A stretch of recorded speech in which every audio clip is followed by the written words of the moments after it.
ನಮ್ಮ NSUIನ ಅಧ್ಯಕ್ಷರಾಗಿರುವಂಥ ಮಂಜು ಅವರಿದ್ದಾರೆ, ಬಂಡೂರು ಮಂಜು ಅವರು. ಅವರ ಪರವಾಗಿ ನಮ್ಮ ಇನ್ನೊಬ್ಬರು ಯುವ ನಾಯಕರಾದಂಥ ಸಾತ್ನೂರು ಮಹೇಶ್ ಅವರಿದ್ದಾರೆ, ಅವರ ಪರವಾಗಿ ನಮ್ಮ ಉಲ್ಲಾಸ್ ಅವರು NSUIನ ಪದಾಧಿಕಾರಿ ಉಲ್ಲಾಸ್ ಅವರ ಪರವಾಗಿ, ನಮ್ಮ ಇನ್ನೊಬ್ಬರು ಹುಲ್ಕೆರೆ ನಂದೀಶ್ ಅವರು ಅವ್ರ ಪರವಾಗಿ ತಮ್ಮನ್ನು ಎಲ್ಲರೂ ಕೂಡ ಪ್ರೀತಿಪೂರ್ವಕವಾಗಿ ಸ್ವಾಗತವನ್ನು ಕೋರ್ತಾ ಇವತ್ತಿನ ಗೋಷ್ಠಿಯ ವಿಚಾರವನ್ನು ಪ್ರಸ್ತಾಪವನ್ನು ಮಾಡ್ತೇನೆ.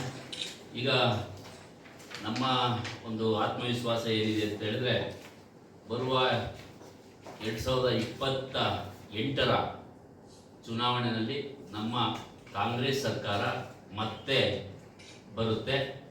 ಹಾಗೆಯೇ 2029ನೇ ಲೋಕಸಭಾ ಚುನಾವಣೆಯಲ್ಲೂ ಕೂಡ ಕೇಂದ್ರದಲ್ಲಿ ಇಂಡಿಯಾ ಮೈತ್ರಿಕೂಟ ಬರುತ್ತೆ. ಅದರಲ್ಲಿ ನಮ್ಮ ನೆಚ್ಚಿನ ನಾಯಕರು ಮಾನವತಾವಾದಿ ಭಾರತ್ ಜೋಡೋ ಯಾತ್ರೆ ಮತ್ತು ಭಾರತ್ ಜೋಡೋ ನ್ಯಾಯ ಯಾತ್ರೆಯನ್ನು ಮಾಡಿದಂಥ ಇಡೀ ದೇಶವನ್ನು ಕಾಲ್ನಡಿಗೆಯಲ್ಲಿ ಸುತ್ತಂಥ ರಾಹುಲ್ ಗಾಂಧಿಯವರು ಪ್ರಧಾನಮಂತ್ರಿ ಆಗ್ತಾರೆ.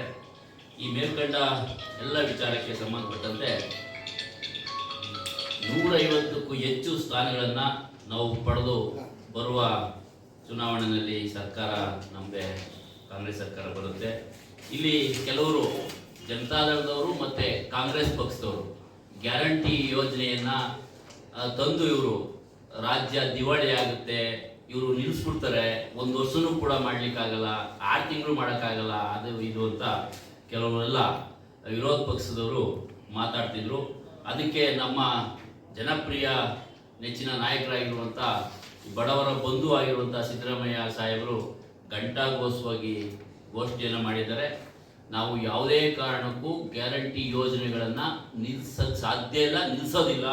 ನಾವು ಅದನ್ನು ಬಡವರ ಸಲುವಾಗಿ ಜನಪರವಾಗಿ ಜನಗಳಿಗೋಸ್ಕರ ನಾವು ಮಾಡ್ತೇವೆ ಅಂತ ಈಗಲೇ ಹೇಳಿರುವಂಥದ್ದು ನಿಮಗೂ ಅದು ಗೊತ್ತಿರೋ ವಿಚಾರ.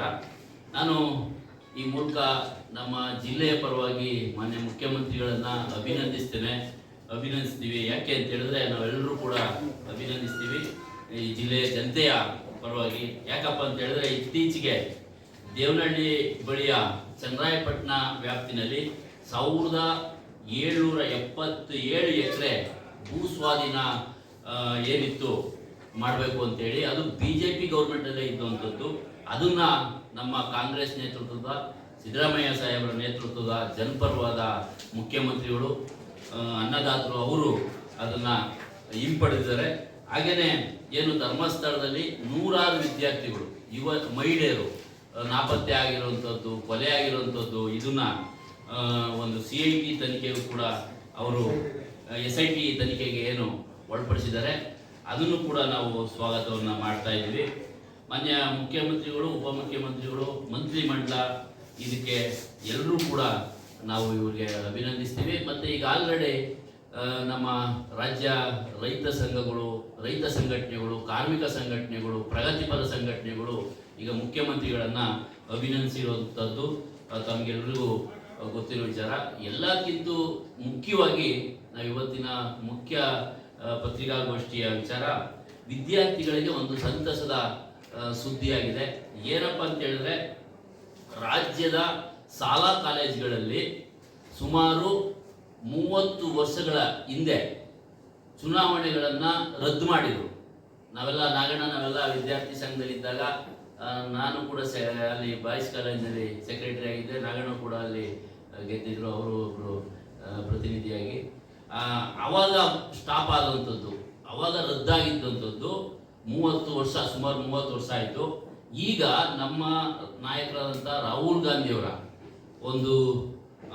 ಅವರ ಒಂದು ಪತ್ರದಲ್ಲಿ ಅವರ ಒಂದು ಮನವಿ ಅನ್ಕೋಬೋದು, ಮತ್ತು ಆದೇಶ ಅಂದ್ರೂ ಸರಿನೇ, ಅವರ ಒಂದು ಇದಕ್ಕೆ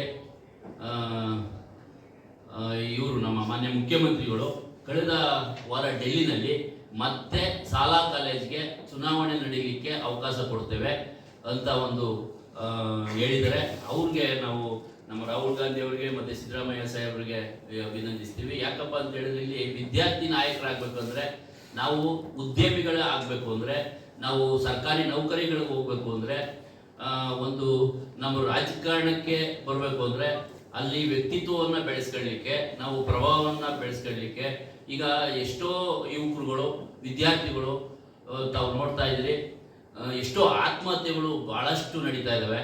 ಅದು ಏನಕ್ಕೆ ಇವೆಲ್ಲ ಅಂದರೆ ಆತ್ಮವಿಶ್ವಾಸದ ಕೊರತೆ ಆಗುತ್ತೆ, ಅವ್ರಿಗೆ ನಾಯಕತ್ವದ ಕೊರತೆ ಆಗುತ್ತೆ.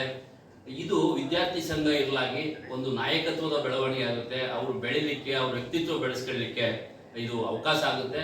ಇದು ಬಹಳ ಒಂದು ಒಳ್ಳೆಯ ಕೆಲಸವನ್ನ ಮಾಡ್ತಾ ಇದ್ದಾರೆ. ಮುಂದಿನ ಶೈಕ್ಷಣಿಕ ವರ್ಷದಲ್ಲಿ ವಿದ್ಯಾರ್ಥಿ ಸಂಘ ಮತ್ತೆ ವಿದ್ಯಾರ್ಥಿ ಚುನಾವಣೆಗಳು ನಡೆಯುತ್ತೆ. ಅದು ವಿದ್ಯಾರ್ಥಿಗಳು ಎಲ್ಲ ಖಾಸಗಿ ಶಾಲೆ ಇರ್ಬೋದು, ಸರ್ಕಾರಿ ಶಾಲೆಗಳು, ಕಾಲೇಜುಗಳಿರ್ಬೋದು, ಅದು ಪ್ರಾರಂಭ ಆಗ್ತಾ ಇದೆ. ಅದು ವಿದ್ಯಾರ್ಥಿಗಳಿಗೆ ಒಂದು ಶುಭ ಸುದ್ದಿ ಅಂತ ನಾನಾದರೂ ಭಾವಿಸ್ತೇನೆ. ಹೇಳ್ಬಿಡ್ತೀನಿ ಅಣ್ಣ, ಕನ್ಫ್ಯೂಸ್ ಆಯ್ತಿಲ್ಲ. ವಿದ್ಯಾರ್ಥಿ ನಾಯಕರಿಗೆ